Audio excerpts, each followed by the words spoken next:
Everyone, जय हिंद, नमस्कार। तो जैसा कि मैंने आप लोगों को बोला था कि जनवरी से लेकर के जुलाई 2024 तक के इम्पोर्टेंट करंट अफेयर के क्वेश्चंस जो कि आने वाले सभी एग्जाम के पॉइंट ऑफ व्यू से इम्पोर्टेंट होंगे, ये हम डिस्कस करेंगे। लेकिन आप सभी जानते हैं कि 7 महीने के इम्पोर्टेंट क्वेश्चंस ये एक वीडियो में कंप्लीट कराना पॉसिबल नहीं है। हालांकि लाइव क्लासेस होती तो बात अलग थी, तो इसे हम पार्ट वाइज लेकर के आएंगे। तो आज हालांकि मोस्टली क्वेश्चन मैंने मई 2024 के ऐड किए हैं, क्योंकि जुलाई में कुछ स्टूडेंट के एग्जाम होने हैं। तो आप किसी भी महीने एग्जाम देने जा रहे हैं, कम से कम उसके 2 महीने पहले का डेटा तो आपको मालूम होना ही चाहिए।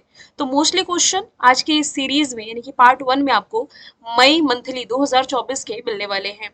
और आज तो वैसे पार्ट 1 है, नेक्स्ट पार्ट इसका कल आएगा। डेली इसकी जो टाइमिंग मैंने फिक्स कर रखी है ये है शाम में 4 बजे। मतलब डेली करंट अफेयर रात में 12 बजे आप लोगों को मिल जाता है, 4 बजे शाम को आपको ये करंट अफेयर की सीरीज जिसमें कि बीते 7 महीने के करंट अफेयर हम कवर करेंगे ये मिलेगा। और शाम में 7 बजे आपको टॉपिक वाइज करंट अफेयर की सीरीज जो चल रही है ये जारी रहेगी। तो आज तो इस सीरीज का पहला पार्ट है, डिपेंड करता है आपके इंटरेस्ट पर।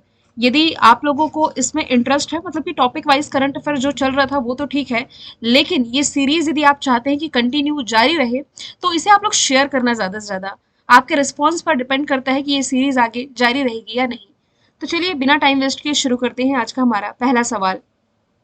सवाल है, हैती में फंसे भारतीयों को निकालने के लिए कौन सा ऑपरेशन शुरू किया गया? तो अभी हाल ही में मतलब ये कि मई 2024 की बात की जा रही है। ऑपरेशन इंद्रावती की शुरुआत ये की गई थी हैती में।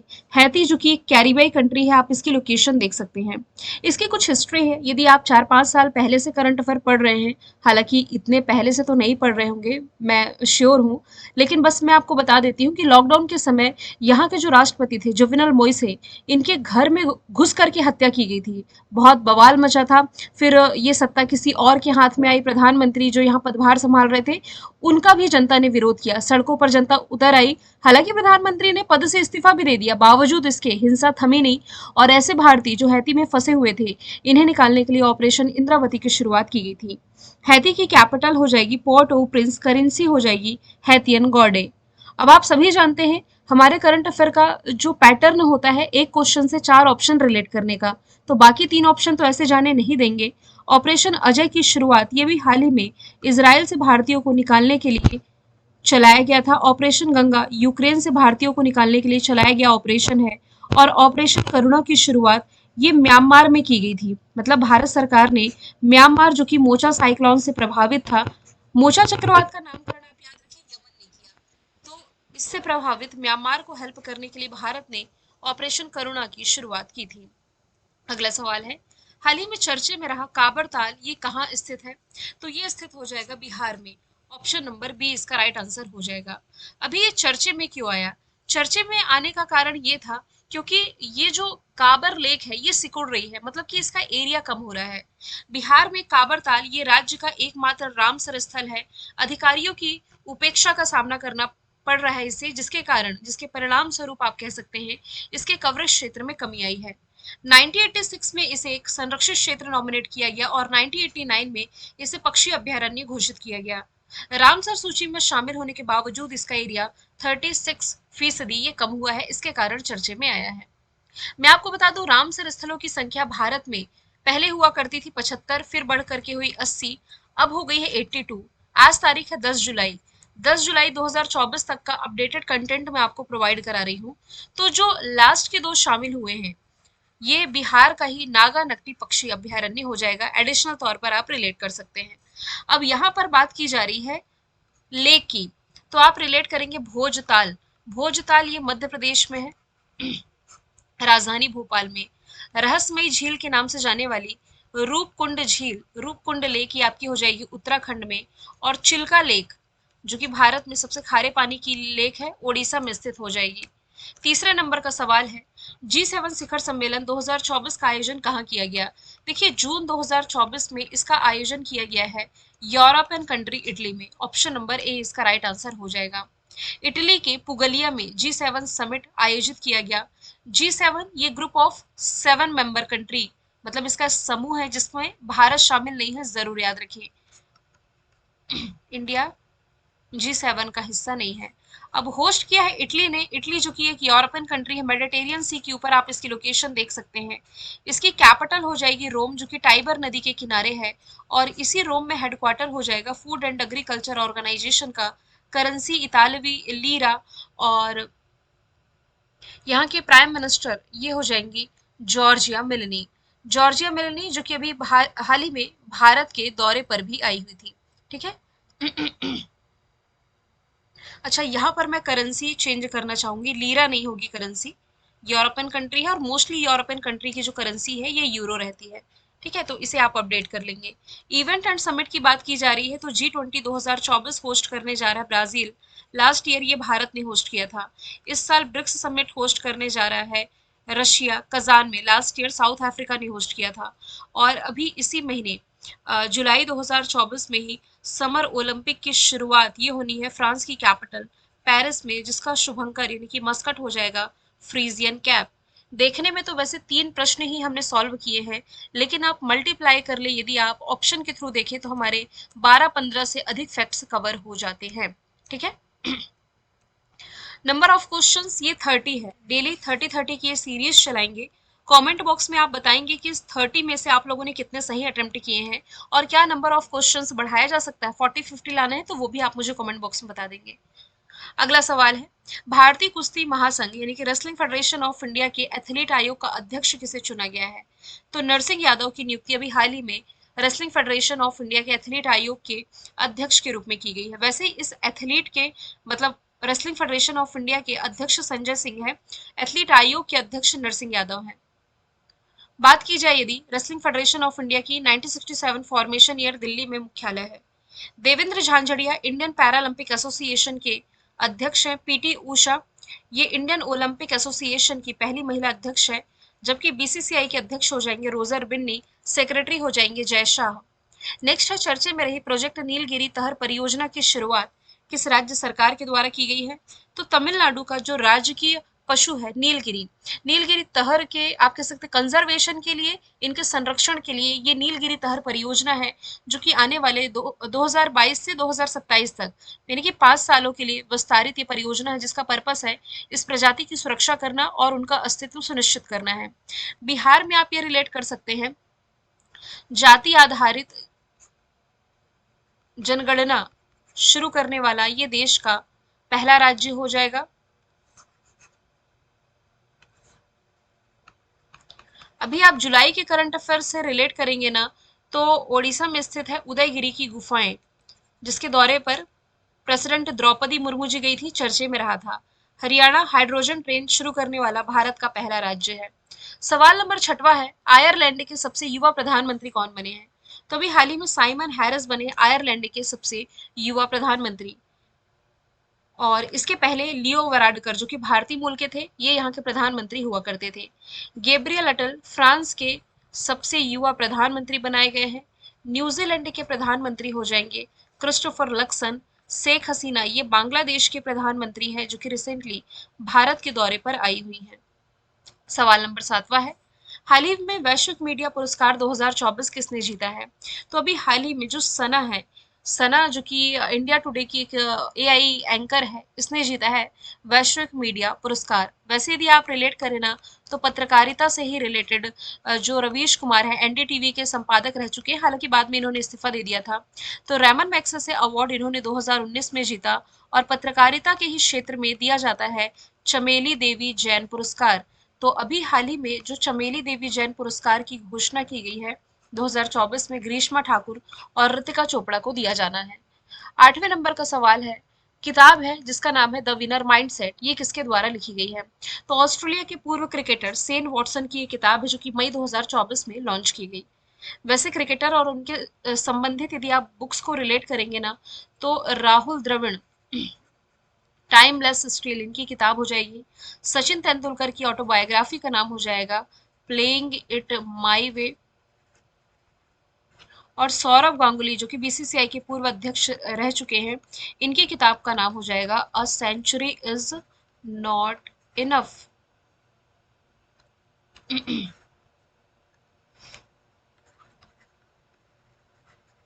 अगला सवाल जो कि अवार्ड से रिलेटेड है, हाल ही में गोल्डमैन पर्यावरण पुरस्कार 2024 का किसने जीता है?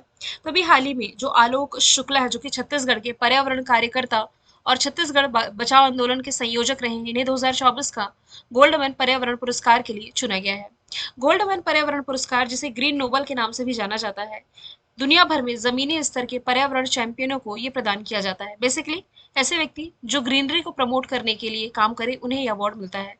रतन टाटा जी को recently Kalinga institute of social science ने सम्मानित किया है। रंजन गोगोई जी को इस साल असम वैभव अवार्ड से सम्मानित किए जाने की घोषणा की गई है। रिकेन यामामोटो, जो कि जापान के एक वास्तुकार हैं, प्रित्जर पुरस्कार 2024 का इन्हें ही मिला है। सवाल नंबर 10वां है, सुप्रीम कोर्ट ने महिला कर्मचारियों के लिए कितने वर्ष की चाइल्ड केयर छुट्टी अनिवार्य करी है? तो ये 2 साल निर्धारित की गई है। मतलब कि देखिए, महिलाओं के लिए जब बच्चे की डिलीवरी होती थी, तो इसके लिए 180 दिन का, 180 दिन मतलब आप कह सकते हैं 6 महीने का जो मातृत्व अवकाश मिलता था, जो छुट्टी मिलती थी, ये तो रहेगी ही, लेकिन इसके अलावा बच्चा जब बड़ा हो रहा है तो इसकी केयर करने के लिए 2 साल तक का शिशु देखभाल अवकाश भी संवैधानिक अधिकार बताया गया है। ये फैसला हिमाचल प्रदेश के सहायक प्रोफेसर शालिनी धर्माणी की याचिका पर आया। सुप्रीम कोर्ट ऑफ इंडिया का प्रभार, मतलब कि मुख्य न्यायाधीश का प्रभार अभी हाल ही में संभाल रहे हैं 50वें क्रम के मुख्य न्यायाधीश धनंजय यशवंत चंद्रचूड़। सवाल नंबर 11वां है, हाल ही में किस देश ने एवरेस्ट और एमडीएच जैसे भारतीय मसालों पर बैन लगाया है? तो मई 2024 में ये न्यूज हमने पढ़ी थी कि 2 कंट्री है, सिंगापुर और हांगकांग। इन दोनों ही कंट्रीज ने, मतलब कि यहाँ स्वास्थ्य अधिकारियों ने कैंसर पैदा करने वाले कीटनाशक एथिलीन ऑक्साइड की जरूरत से ज्यादा इस्तेमाल को लेकर के इन दो मसाले जो हैं, एमडीएच और एवरेस्ट, जो कि भारतीय मसाला ब्रांड है, इनके बिक्री पर प्रतिबंध लगाया था। International agency for research on cancer ने एथिलीन ऑक्साइड को एक प्रमुख कॉर्सिनोजन तत्व के रूप में पहचाना, जो कि मनुष्यों में कैंसर का कारण बन सकता है। भारत में जो food safety standard authority of India है, इसने ये घोषणा की है कि वह देश के भीतर मसालों और पाक जड़ी बूटियों की क्वालिटी की जांच शुरू करेगा। एफएसएसएआई की स्थापना 2008 में की गई। राजधानी दिल्ली में इसका मुख्यालय हो जाएगा। मतलब देखिए, भारत को ना मसालों का हब कहा जाता है। भारतीय तो शौकीन ही है मसालों के खाने पीने के, और इसमें यदि ऐसी मिलावट देखने को मिलेगी तो अंतरराष्ट्रीय स्तर पर कहीं ना कहीं भारत की छवि खराब होती है इसमें। सवाल नंबर 12वां है, इंपॉर्टेंट मार्क करें। हाल ही में भारतीय नौसेना का अध्यक्ष किसे नियुक्त किया गया है? तो पहले R Hari Kumar Indian navy का प्रभार संभाल रहे थे। इन्हीं के स्थान पर मई 2024 में दिनेश कुमार त्रिपाठी की नियुक्ति की गई है इंडियन नेवी के प्रमुख के रूप में। इंडियन नेवी 4 दिसंबर को अपना स्थापना दिवस मनाता है। जून के लास्ट में आप पढ़ेंगे, आर्मी प्रमुख जो मनोज पांडे हुआ करते थे, अब है Upendra Dwivedi. Indian air force का प्रभार विवेक राम चौधरी संभाल रहे हैं, जबकि चीफ ऑफ डिफेंस स्टाफ हो जाएंगे अनिल चौहान। भारत ने किस देश के कंके संथुरई पोर्ट के डेवलपमेंट के लिए 61.5 मिलियन अमेरिकी डॉलर देने का वादा किया है? तो पड़ोसी श्रीलंका, यहाँ पर स्थित है कंके संथुरई पोर्ट। श्रीलंका जो कि भारत से पाक स्ट्रेट या मन्नार की खाड़ी के माध्यम से सेपरेट होता है, तो इसी श्रीलंका में ये जो पोर्ट है, इसके डेवलपमेंट का कार्य करेगा भारत। बांग्लादेश का एक चटगांव पोर्ट है, जिसके इस्तेमाल को लेकर के बांग्लादेश ने भारत को मंजूरी दी थी।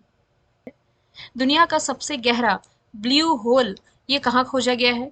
तो ये भी हाल ही में खोजा गया है नॉर्थ अमेरिकी कंट्री मैक्सिको में। ऑप्शन नंबर बी इसका राइट आंसर हो जाएगा। शोधकर्ताओं ने दुनिया के सबसे गहरे ज्ञात ब्लू होल, तामजा ब्लू होल जिसे आप कह सकते हैं, तामजा ब्लू होल, समुद्र के नीचे लगभग 1380 फीट या 420 मीटर तक की गहराई तक ये फैला हुआ है। समुद्र के अंदर आप कह सकते हैं एक तरह की खाड़ी, खाई। सबसे गहरा बिंदु हम नहीं कहेंगे, सबसे गहरा बिंदु वैसा यदि देखा जाए तो दुनिया का जो सबसे बड़ा महासागर है ना, प्रशांत महासागर, पैसिफिक ओशन, इसका है मेरियाना ट्रेंच। अभी मैक्सिको में डार्क ब्लू होल खोजा गया है, शंकु जैसा आप कह सकते हैं, तामजा ब्लू होल। मैक्सिको की capital Mexico city, currency peso. अभी तो यहाँ के राष्ट्रपति है एंद्रेज मेनुअल लोपेज ओब्राडोर, लेकिन अक्टूबर से यहाँ की नई राष्ट्रपति के रूप में कौन पदभार संभालने वाली है? यदि आपने जून के महीने में मुझसे करंट अफेयर पढ़ रखा है तो इसका आंसर डेफिनेटली आप कमेंट बॉक्स में दे पाएंगे। ये वही मैक्सिको है जो कि अमेरिकी नागरिकता प्राप्त करने के मामले में टॉप पर है, क्योंकि अमेरिका ये मैक्सिको से रियो ग्रांडे रिवर के माध्यम से सेपरेट होता है, इसका पड़ोसी ही है। अमेरिकी नागरिकता प्राप्त करने के मामले में मैक्सिको के बाद भारत आता है दूसरे स्थान पर। कनाडा में दुनिया का सबसे पुराना पानी खोजा गया था। ये 2020-21 की न्यूज़ है, बहुत ज़्यादा आप कह सकते हैं पुरानी, 4 साल पुराना तो करंट अफेयर नहीं पूछा जाएगा एग्जाम में, तो इसे मैं स्किप कर देती हूँ। 15वें नंबर का सवाल है, हाल ही में किस अभिनेत्री को पंडित लक्षु महाराज पुरस्कार से सम्मानित किया जाएगा? तो आंसर इसका हो जाएगा Hema Malini, option number C. अब देखिए, पंडित लक्षु महाराज की यदि बात की जाए ना, तो ये प्रसिद्ध कथक कलाकार थे। इन्हीं के सम्मान में इस पुरस्कार की स्थापना की गई थी। ये एक प्रसिद्ध शास्त्रीय कथक नर्तक और कोरियोग्राफर थे। 1978 में इनकी मृत्यु हुई थी। तो 2014 के बाद ये अवार्ड नहीं मिला है, तो आप कह सकते हैं बीते 10 सालों के लिए एक साथ ही अवार्ड मिलेगा, जिसमें कि हेमा मालिनी जी को 2018 का मिल रहा है, शायरा बानो को मिल रहा है 2019 के लिए। अब ये अवार्ड मिलेगा कहाँ? अगस्त 2024 में लखनऊ उत्तर प्रदेश में ये अवार्ड दिया जाएगा। ग्लोबल ब्रांड है गुशी, इसकी ब्रांड एम्बेसडर आलिया भट्ट बनी है। वहीदा रहमान दादा साहब फाल्के अवार्ड से सम्मानित की जा चुकी हैं। कंगना रनौत जो है, ये 4 नेशनल अवार्ड पाने वाली पहली भारतीय अभिनेत्री हो जाएंगी। नेक्स्ट है, हाल ही में अप्रैल 2024 में सबसे अधिक जीएसटी संग्रह में योगदान देने वाला राज्य कौन सा है? यानी कि जीएसटी का सबसे अधिक कलेक्शन किस राज्य में बताया गया है अप्रैल 2024 तक? तो ये बताया गया है महाराष्ट्र में, ऑप्शन नंबर ए इसका राइट आंसर हो जाएगा। एग्जैक्ट आंकड़े नहीं पूछे जाएंगे, लेकिन तभी भी मैंने मेंशन कर दिया है 37,671 करोड़ का जीएसटी कलेक्शन महाराष्ट्र में। दूसरे नंबर पर कर्नाटक और तीसरे स्थान पर इसमें गुजरात रहा है। कर्नाटक जो है, ये मंदिरों पर टैक्स लगाने वाला भारत का पहला राज्य है। इंटरनेशनल सोलर अलायंस का जो मुख्यालय है, ये गुरुग्राम में हरियाणा में हो जाएगा। गुजरात जो है, सेमीकंडक्टर पॉलिसी लागू करने वाला भारत का पहला राज्य हो जाएगा। 17वें नंबर का सवाल है, विटली गोल्ड पुरस्कार 2024 किसने जीता है? तो अभी हाल ही में ये जीत लिया है डॉक्टर पूर्णिमा देवी वर्मन ने। ऑप्शन नंबर सी इसका राइट आंसर हो जाएगा। ये असम की वन्य जीव जीव विज्ञानी है। इन्होंने लुप्त प्राय पक्षी ग्रेटर एजुजेंट स्टार्क, जिसे असमिया भाषा में कहा जाता है हरगिला, इसके संरक्षण के लिए इन्होंने जो कार्य किया है, इसके लिए सम्मानित की गई है। ऐसा नहीं कि पहली बार इन्हें अवार्ड मिला है, 2017 में भी ये अवार्ड जीत चुकी हैं। विटली फंड फॉर नेचर, ये यूनाइटेड किंगडम यानी कि यूके में एक रजिस्टर्ड परोपकारी संस्था है। इसकी स्थापना 1993 में की गई थी और इसी संस्था के द्वारा 2007 में इस अवार्ड को दिए जाने की शुरुआत की गई थी। गीतांजलि श्री 2022 में ये इंटरनेशनल बुकर पुरस्कार जीत चुकी हैं। इनकी रचना टॉम्ब ऑफ सैंड के लिए। प्रभा वर्मा को सरस्वती सम्मान 2023 से सम्मानित किया गया है। इनकी रचना रौद्र सात्विकम के लिए।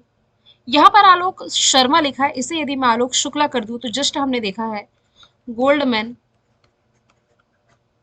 पर्यावरण पुरस्कार, जिसे ग्रीन नोबल के नाम से भी जाना जाता है, इन्होंने ही जीता है।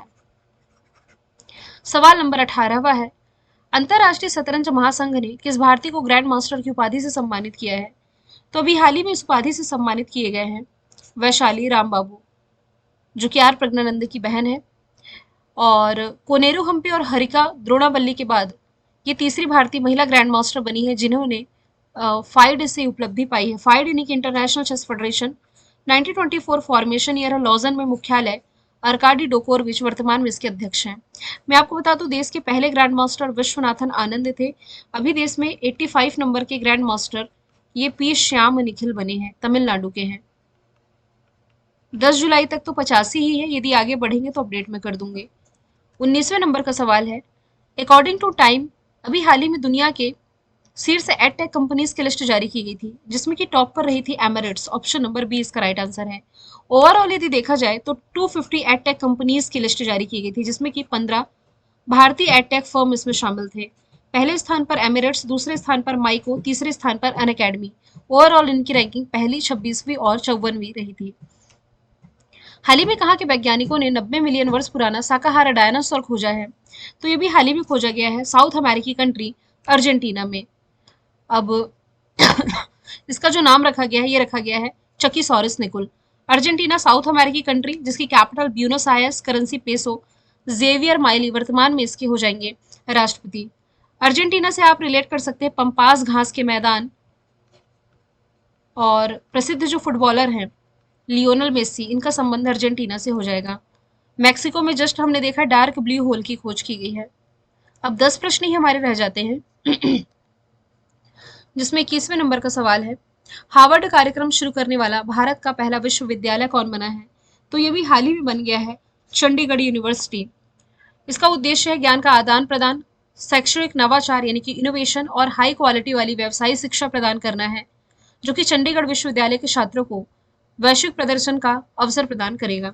चंडीगढ़ यूनिवर्सिटी के चांसलर हो जाएंगे सतनाम सिंह संधू। मैं आपको बता दूं, ये वही चंडीगढ़ यूनिवर्सिटी है जो कि खेलो इंडिया यूनिवर्सिटी गेम्स 2024 जो कि असम के गुवाहाटी में आयोजित किए गए थे, अष्टलक्ष्मी जिसका शुभंकर था, टॉप पर चंडीगढ़ यूनिवर्सिटी ही रही थी। दिल्ली स्पोर्ट्स यूनिवर्सिटी की पहली महिला चांसलर ये लास्ट ईयर ही कर्णम मल्लेश्वरी बनाई गई थी। अलीगढ़ मुस्लिम यूनिवर्सिटी की पहली चांसलर, पहली महिला चांसलर आप कह सकते हैं, नईमा खातून बनी है। जबकि जवाहरलाल नेहरू यूनिवर्सिटी दिल्ली के द्वारा मानद उपाधि से सम्मानित किया गया था तंजानिया की राष्ट्रपति सामिया सुलहू को। एडिशनल तौर पर आप रिलेट कर सकते हैं, अभी करंट अफेयर जुलाई में मैंने बताया कि Indira Gandhi national open university ये भगवत गीता पर कोर्स शुरू करने वाला भारत का पहला विश्वविद्यालय बना है। सवाल नंबर 22वां है, डबल स्टार लगा ले, अंतरराष्ट्रीय बुकर पुरस्कार 2024 का किसने जीता है? तो मैंने सीक्वेंस से मेंशन कर दिया है। 2022 का गीतांजलि श्री ने टॉम्ब ऑफ सैंड के लिए, 2023 का जॉर्जिया गॉस्पदनोव ने टाइम शेल्टर के लिए, और 2024 का अब जीता है जर्मन लेखिका जेनी एपेर्नबेक ने इनकी किताब कैरोस के लिए, जिसका ट्रांसलेशन किया गया है माइकल हॉफमैन के द्वारा। पूर्णिमा देवी वर्मन विटली गोल्ड पुरस्कार 2 बार जीत चुकी हैं, ये मैंने आपको बता दिया। 23वें नंबर का सवाल है, किस पड़ोसी देश ने आधिकारिक तौर पर भारतीय योग पद्धति को अपनाया है? तो अभी हाल ही में जो पड़ोसी पाकिस्तान है, जो कि रेड क्लिफ लाइन के माध्यम से भारत से सेपरेट होता है, तो भारत पाकिस्तान तनाव के बीच में योग की बढ़ती लोकप्रियता को उजागर करने के लिए आप कह सकते हैं, पाकिस्तान ने अभी हाल ही में भारतीय योग पद्धति को अपनाया है। योग का उल्लेख हिंदू ग्रंथ ऋग्वेद में किया गया है और पतंजलि को आधुनिक योग के जनक के रूप में जाना जाता है। अभी हाल ही में फतह 2 मिसाइल का सफल परीक्षण इसी पाकिस्तान के द्वारा किया गया था। नए राष्ट्रपति के रूप में आसिफ अली जरदारी की नियुक्ति की गई है। कल यदि आपने इंटरनेशनल अपॉइंटमेंट वाली क्लास मेरी देखी होगी शाम में 7 बजे वाली, तो इसका आंसर आपको मालूम होगा। एडिशनल तौर पर मैं आपको ये भी बता दूं, अभी तक यदि आप लोगों ने मेरा टेलीग्राम चैनल ज्वाइन नहीं किया है तो जरूर ज्वाइन कर लें। मैं जितने भी टॉपिक आपको पढ़ा रही हूँ सबकी पीडीएफ वहीं पर अपडेट होती है। कल्याणी मैम ऑफिशियल करके चैनल है, 77,000 78,000 के आसपास सब्सक्राइबर होंगे, आप लोग चेक कर लेंगे एक बार। नेक्स्ट है, हाल ही में आयोजित गल्फ यूथ गेम्स 2024 में पदक तालिका में कौन सा देश टॉप पर है? तो इसमें यूएई टॉप पर रहा है। देखिए, गल्फ यूथ गेम्स का आयोजन पहली बार किया गया जिसमें खाड़ी कंट्रीज ने पार्टिसिपेट किया है। इसमें 24 तरह के खेल खेले गए, जिसमें कि टोटल 792 मेडल प्रदान किए गए हैं। सबसे अधिक यूएई ने जीता है, इसके बाद सऊदी अरब ने और इसके बाद कुवैत ने। यूएई की कैपिटल अबू धाबी है। मैं बता दूं कि यूएई का जो शहर है दुबई, यहाँ पर दुनिया का सबसे बड़ा इंटरनेशनल एयरपोर्ट बनने जा रहा है। 25वें नंबर का सवाल है, इंपॉर्टेंट मार्क करें, मई 2024 में ही प्रेस फ्रीडम इंडेक्स रिलीज किया गया है। भारत की रैंकिंग अपडेट हुई है। 2023 तक आप पढ़ रहे थे कि भारत 161 पर है, अब भारत 2 स्थान ऊपर आ गया 159 प्लेस पर। 180 कंट्रीज के बीच में भारत को 159 प्लेस पर रखा गया है। हैरानी की बात यह है कि भारत अपने पड़ोसी पाकिस्तान से पीछे है। पाकिस्तान 152 में है, श्रीलंका 150 में है। टॉप पर जो 3 कंट्री है, नॉर्वे, डेनमार्क, स्वीडन है। रिपोर्ट जारी की गई है रिपोर्टर्स विदाउट बॉर्डर नामक संस्था के द्वारा। यदि मैं कहूं कि इस लिस्ट में सबसे नीचे इरिट्रिया रहा है, तो क्या मैं सही हूं या और कोई सी कंट्री है? मुझे इसका आंसर आप कमेंट बॉक्स में बताएंगे। अभी हाल ही में पीस इंडेक्स रिलीज किया गया था। शांति सूचकांक में जो कंट्री टॉप पर है ये हो जाएगी आइसलैंड। भारत को 116वें स्थान पर रखा गया है। जेंडर गैप रिपोर्ट, जो कि रिपोर्टर्स माफ कीजिएगा वर्ल्ड इकोनॉमिक फोरम नामक संस्था रिलीज करती है, इसमें भी आइसलैंड टॉप पर है। इंडिया की रैंकिंग ये हो जाएगी 129। और खुशहाली सूचकांक यानी कि हैप्पीनेस इंडेक्स में भारत पहले भी 126वें पर था, तो इस साल भी 126वें में है। टॉप पर फिनलैंड है। हाल ही में किस देश ने चंद्रमा के डार्क साइड यानी कि अंधेरे हिस्से से मिट्टी वापस लाने के लिए चांगी 6 मिशन लॉन्च किया? तो ये लॉन्च किया था चाइना ने। देखिए नीचे क्या लिखा हुआ है, यदि ये उपलब्धि चाइना हासिल कर लेता है तो ऐसा करने वाला ये दुनिया का पहला देश होगा। होगा नहीं, ये बन चुका है। ये मई में मैंने बताया कि चांगी 6 मिशन लॉन्च किया गया। जून तक यदि आप आएंगे ना तो मैं आपको बताऊंगी कि चाइना ये मिट्टी के सैंपल कलेक्ट करके धरती पर वापस आ भी चुका है। चाइना नेशनल स्पेस एडमिनिस्ट्रेशन ये हो जाएगी चाइना की स्पेस एजेंसी का नाम। हाल ही में किस देश ने थॉमस कप और उबर कप दोनों ही जीता है? ये दोनों ही जीत लिया है चाइना ने, जिसका भी हम डिस्कशन कर रहे थे। मैं आपको बता दूं, इस प्रतियोगिता का आयोजन चाइना के चेंगदू में किया गया था, जिसमें जो थॉमस कप है ये पुरुषों के बैडमिंटन से संबंधित है और महिलाओं के बैडमिंटन से संबंधित है उबर कप। तो ये दोनों ही जीता है चाइना ने। 28वें नंबर का सवाल है, हाल ही में सुप्रीम कोर्ट द्वारा बार एसोसिएशन कमेटी में कितने प्रतिशत महिलाओं के लिए सीटें आरक्षित की गई हैं? तो 1/3 सीटें, मतलब आप कह सकते हैं 33% सीटें महिलाओं के लिए आरक्षित की गई हैं। Supreme court bar association committee, मतलब आप कह सकते हैं एक प्रैक्टिसिंग वकील इसमें शामिल होते हैं। कुछ प्रैक्टिसिंग वकील है जो कि इसमें काम करते हैं बार एसोसिएशन कमेटी में, जिसके अध्यक्ष के रूप में कपिल सिब्बल की नियुक्ति की गई थी। इस नए नियम के अनुसार कार्यकारी समिति में 9 में से न्यूनतम यानी कि कम से कम 3 पद पर, और वरिष्ठ कार्यकारी सदस्यों में यदि देखा जाए तो 6 में से 2 पद पर महिलाओं के लिए रिजर्व रहेगा। सवाल नंबर 29वां है, कांस फिल्म फेस्टिवल जो कि अभी हाल ही में फ्रांस में आयोजित किया गया, इसमें पाम डियोर पुरस्कार किसने जीता है? तो मैरिल स्ट्रिप, हॉलीवुड अभिनेत्री मैरिल स्ट्रिप ने यह अवार्ड जीता है। अभी इसका 77वां संस्करण जो कि फ्रांस में आयोजित किया गया था। पाम डियोर जो अवार्ड है ना, ये कान फिल्म फेस्टिवल में दिया जाने वाला सर्वोच्च पुरस्कार है। 1955 से ये दिया जा रहा है। प्रियंका चोपड़ा, इनकी एक किताब है अनफिनिश्ड, 24 घंटे के भीतर ही यूएस की नंबर 1 सेलिंग किताब बनी थी। आलिया भट्ट, अभी लास्ट ईयर का जो नेशनल फिल्म अवार्ड रहा था, इन्हें ही मिला था इनकी फिल्म गंगूबाई काठियावाड़ी के लिए। कृति सेनन को भी मिला था इनकी फिल्म मिमी के लिए।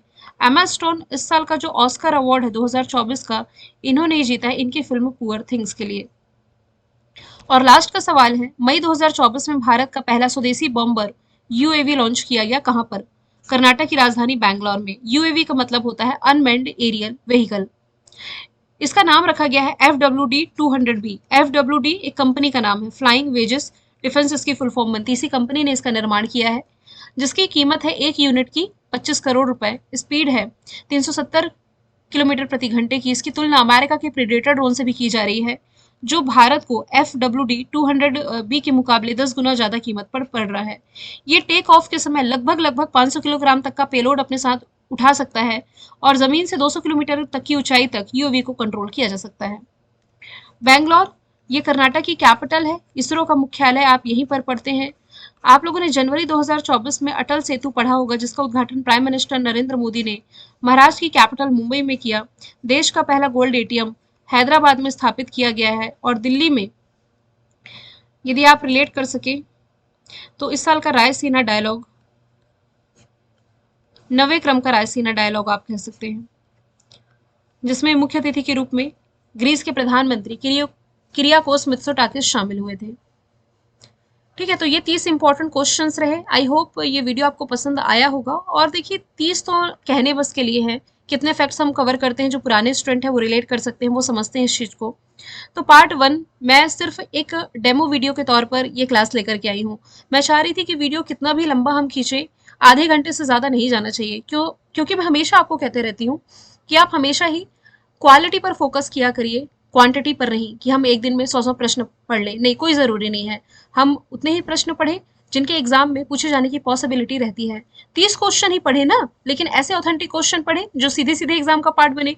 100 क्वेश्चन भी पढ़ लिए, 200 क्वेश्चन भी पढ़ लिए, एक भी क्वेश्चन नहीं आया एग्जाम में, तो क्या मतलब हुआ आपके पढ़ने का? मैंने हमेशा ही क्वालिटी पर फोकस किया है और स्टूडेंट को भी यही सलाह देती हूँ। तो 30-30 की सीरीज जारी करना मेरे हिसाब से ठीक रहेगा। और आपके जो भी फीडबैक है आप कमेंट बॉक्स में बता सकते हैं। फिर हम मिलेंगे नेक्स्ट वीडियो में। Thank you so much.